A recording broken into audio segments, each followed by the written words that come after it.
Football match মানে উত্তেজনা, tactics আর গোলের সব দারুণ মুহূর্ত। কিন্তু যদি বলের পিছনে দৌড়ায় এক কুকুর, তখন কি হয় জানেন? হ্যাঁ, ঠিকই শুনেছেন। জর্জিয়ার একটি ফুটবল ম্যাচ চলাকালীন হঠাৎ করে মাঠে প্রবেশ করে এক অজানা অতিথি, একটা কুকুর। ম্যাচটা ছিল টর্পেডো বনাম দিলগড়িয়ের মধ্যে।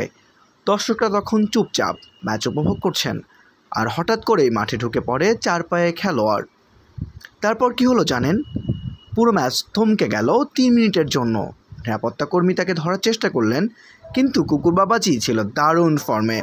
এদিক সেদিক দৌড়, সবাই এক প্রকারে বিপর্যস্ত হয়ে গেল, বিপর্যস্ত করে দিল চারিদিক।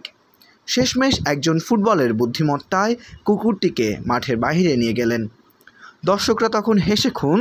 ক্যামেরায় ধরা পড়েছে এমন এক হাসির মুহূর্ত। ম্যাচটি আবার শুরু হলো, কিন্তু দর্শকদের মন থেকে গেল না অদ্ভুত আনন্দ।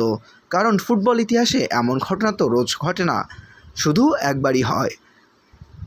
আপনি যদি এমন মজার মুহূর্ত আরও পেতে চান, তাহলে অবশ্যই সাবস্ক্রাইব করুন আমাদের চ্যানেল ইএম স্পোর্টস, আর কমেন্টে জানিয়ে দিন আপনার দেখা সবচেয়ে অদ্ভুত খেলার মুহূর্ত কোনটি ছিল। ধন্যবাদ সবাইকে।